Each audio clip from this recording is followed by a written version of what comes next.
On behalf of the rector, Carlos Andrada, and on my name as Vice Provost of Research, I would like to welcome you all to the University Complutense of Madrid and, of course, to the School of Psychology. Now I'm going to give the floor to the Dean of the School of Psychology, Professor Nieves Rojo. Gracias, vicerrector. Para la Facultad de Psicología es un honor que estés en esta inauguración de este seminario, un seminario que es la 7ª edición y que además está especialmente dedicado a la memoria de Julio Lea, un profesor de una universidad hermana, la Universidad Autónoma, pero además profesor de muchos de nosotros con quienes hemos tenido una muy estrecha relación. Good morning and welcome to the 7th edition of our international seminar. This seminar started on the initiative of the Spanish Journal of Psychology and his chief editor, Professor Andrés. And right from the beginning, they have assembled the best specialists in several issues. In the current seminar, we approach to the mystery of the decision-making process from the mathematical point of view. And I must confess, this is a double mystery for me, especially the part of the mathematics. But I'm just the dean, and luckily this faculty have brilliant researchers as the professor Rocío Alcalá and Berenice López, and who are the person in charge that this seminar could have taken place. And thanks for both of you.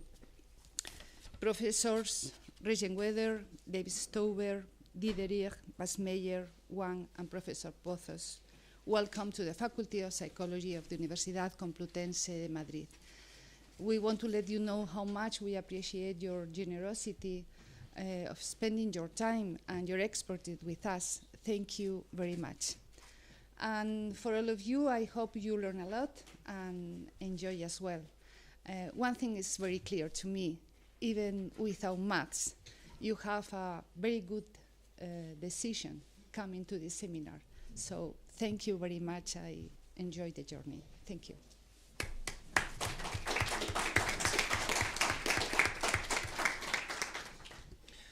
Thanks, Nieves. And now, the Vice Dean of Research of this school, Professor Luis Enrique López Bascuas. Thank you, and good morning to everybody. I want to thank the organizers, first of all, Rocío Alcalá-Quintana and Berenice López Casal, for preparing such an interesting and well-conceived seminar, and for bringing us this group of outstanding researchers with whom I'm sure we'll have the opportunity to have fruitful scientific interaction along these days. Sometimes going to these sort of acts is a matter of duty, but not today. Today, for me, is a pleasure.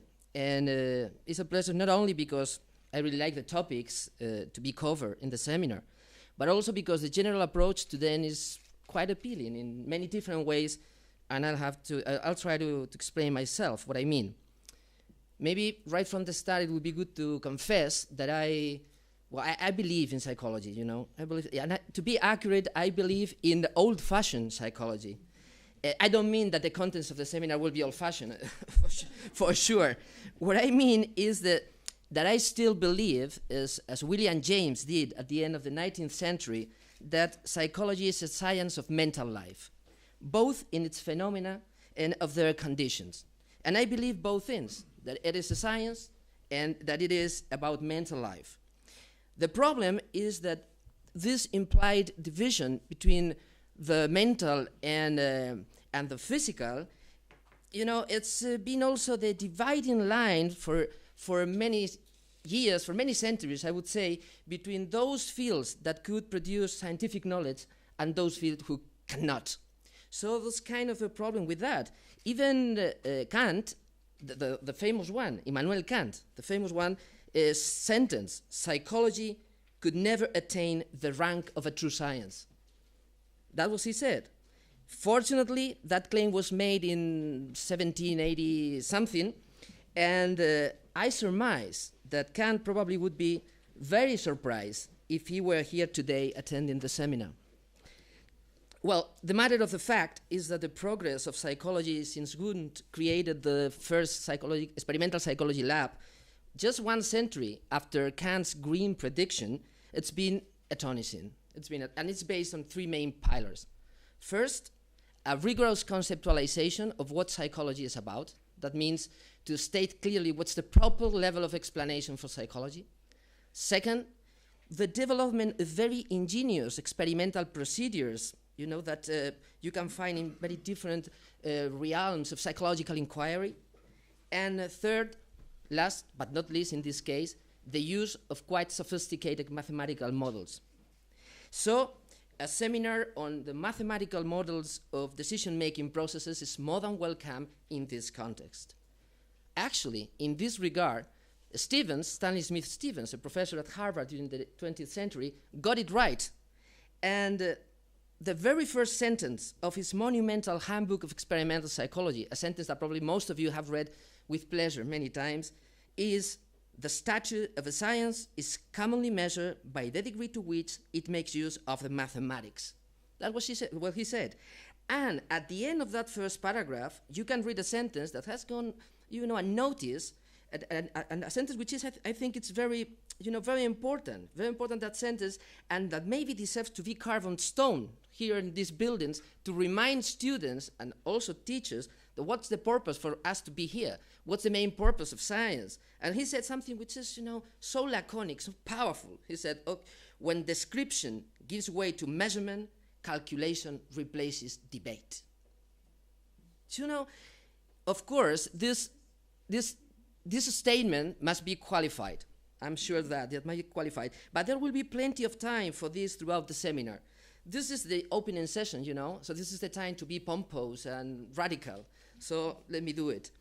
But anyway, to finish, given the contents and the speakers of this seminar, I think that, William James, Wundt, and Stevens, just to resort into those that I've named before, all of them would have been very, very happy to be here. And who knows, if Kant had not changed his mind after all. Well, it's always good to get along with Kant. So, welcome everybody, and let's all enjoy the seminar. Thank you very much.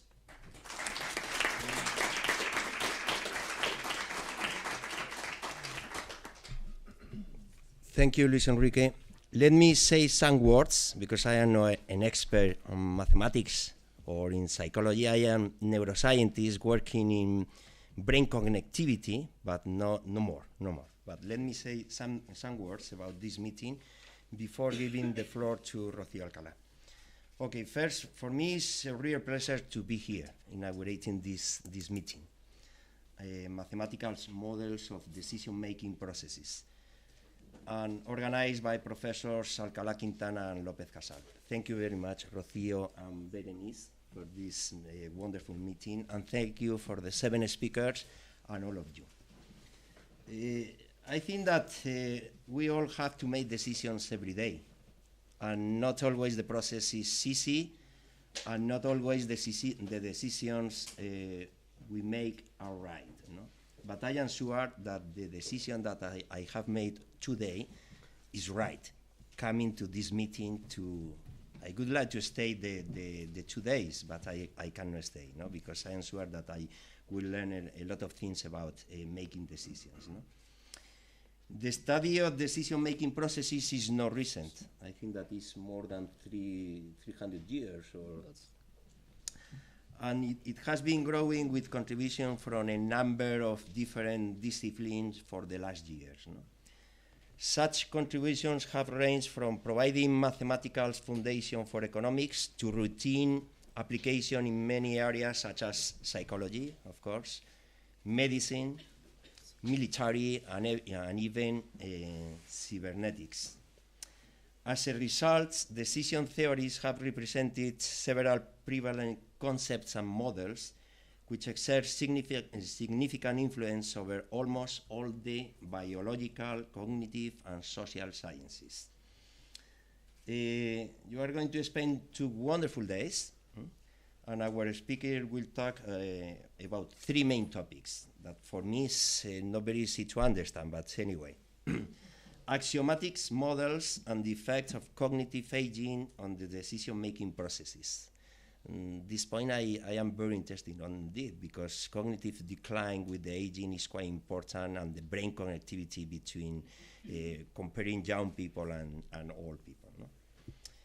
This afternoon or evening, you will speak about perceptual decision-making and the role of the psychometric functions and the paradigm between the perceptual decision and the motor planning and execution. For me, it really is like a very strange things, but and tomorrow you will speak about quantum cognition in relation with the quantum theory, its application, and whether rational status can be provided. I think that the agenda is quite attractive, no? And I think that you are going to enjoy a lot. Only remains for me to thank again Rocío and Berenice, and I wish you 2 great days. And I hope that with your studies, you will help us to make the right decisions every day. And that is very important, at least for some of us, no? That we have to take decisions.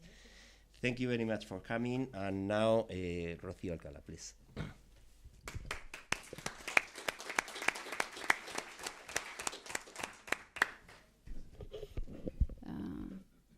Is it working? Yeah, it is. Okay. Well, good morning, everybody. Gracias, Nacho, Nieves, y Luis Enrique. Thank you all for the institutional support of Universidad Complutense and the School of Psychology. I'd also like to thank the Spanish Journal of Psychology and the Colegio Oficial de Psicólogos for sponsoring this event. And I'd like to mention once more Julio Olea, who was an editor of the Spanish Journal of Psychology, and he passed away a few weeks ago. So the whole seminar is dedicated to his memory. Well, at this point, I think there's no need to stress neither the relevance of research on decision-making nor the interdisciplinary nature of this research. Actually, both points will stand out during the seminar once and again.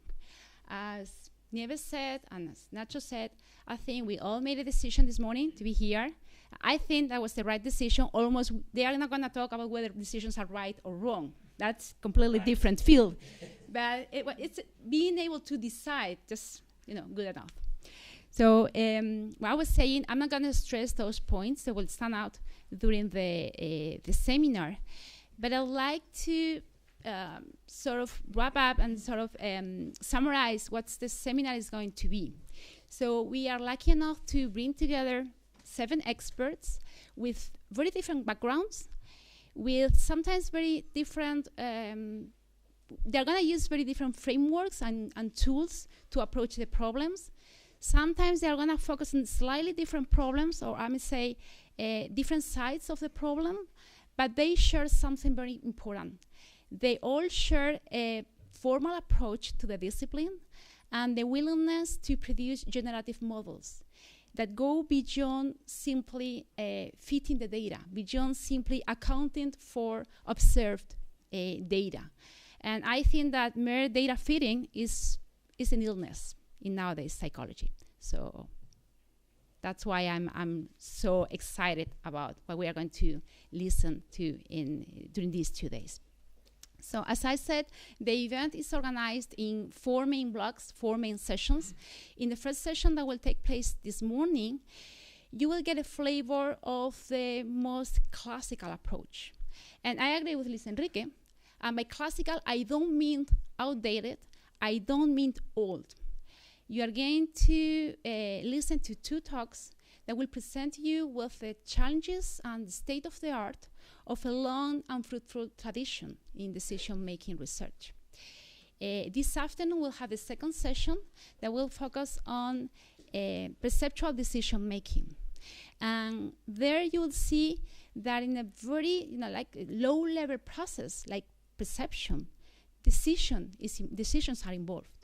So I think that there are good examples to show how the study of any process in psychology can benefit from strong and formal models that incorporate a decision-making component. Tomorrow, we'll have the third session early in the morning, and probably the way we've been thinking about decision making during this day, during today, will be challenged. I'm not going to say it will be blown up, but maybe it will be, because we are going to be presented with a radically new framework, that of quantum condition. And they will make use of different tools, completely different tools, for instance, the quantum probability, to try to shed light upon the human decision making. And the last session, sort of session, is not as such in the program, will start tomorrow at 1:30, and it's an open discussion with all the speakers, and hopefully the audience will join in as well. So you, the audience, are an important part in this seminar. We are going to use some online aid to try to manage questions. You have the information here as well. Here as well. So you just have to open this website there.